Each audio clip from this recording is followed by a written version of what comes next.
मिथिला के राजा महाराज जनक केवल एक धर्म प्रेमी और न्यायप्रिय राजा ही नहीं थे, वे परम ज्ञानी और तपस्वी भी थे। उन्होंने राजमहल में वैदिक यज्ञों और साधनाओं के माध्यम से आत्मबोध प्राप्त किया था। एक दिन एक महान यज्ञ के पश्चात जनक गहरे ध्यान में लीन थे। तब आकाश से उतरा एक दिव्य प्रकाश। वो कोई साधारण तेज नहीं था, वो स्वयं भगवान शिव थे, जो अदृश्य रूप में प्रकट हुए। हे जनक, तुम्हारे तप और भक्ति से प्रसन्न होकर मैं तुम्हें एक अद्वितीय वरदान देता हूँ। आज से तुम हर पंछी की चहचहाहट, हर जीव की वाणी, सब तुम्हारे लिए अर्थपूर्ण होगी। लेकिन ध्यान रहे, यह ज्ञान तुम्हारे भीतर ही रहे। यदि तुमने किसी से इसे साझा किया तो तुम उसी क्षण पत्थर बन जाओगे।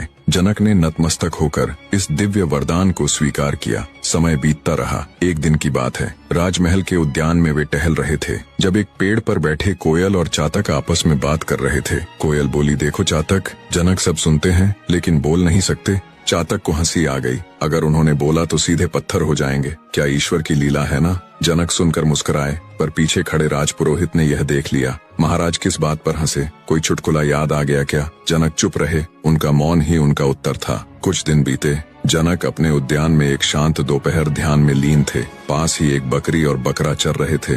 तभी जनक ने उनकी वार्ता सुनी और वह चौंक गए। बकरी बोली, आज का दिन बड़ा विशेष है। मैं देख रही हूँ जनक की आयु पूर्ण हो चुकी है, लेकिन वह इतने ज्ञानी है कि उन्होंने मृत्यु को स्थगित कर रखा है। बकरा बोला, उनकी चुप्पी ही उन्हें बचा रही है। अगर उन्होंने हमारी बातों को किसी से कह दिया तो यह लीला समाप्त हो जाएगी। जनक अंदर तक कांप उठे। यह कोई साधारण पशु संवाद नहीं था, यह तो ईश्वर की लीला थी। उसी दिन दरबार में एक मंत्री ने कहा, महाराज, कई बार हम आपको अकेले हंसते, कभी चौंकते, कभी रोते देखते हैं। इसका कारण क्या है। जनक चुप रहे, पर तभी एक दरबारी अभिमान से भरा हुआ आगे बढ़ा और ताना कसता है, क्या यह संभव है कि महाराज पागल हो गए हैं। बस यही वह क्षण था कि जनक जी का धैर्य डगमगाया। उन्होंने सोचा, अगर मैं सच नहीं कहूँगा तो ये लोग मुझे मूर्ख समझेंगे, और अगर कह दूं, पर अब देर हो चुकी थी। जनक जी ने हिम्मत कर बोल दिया, मैं पक्षियों और प्राणियों की बातें सुनता हूँ, मैं उनकी भाषा समझता हूँ। जैसे ही यह वाक्य पूरा हुआ, एक तेज प्रकाश फटा।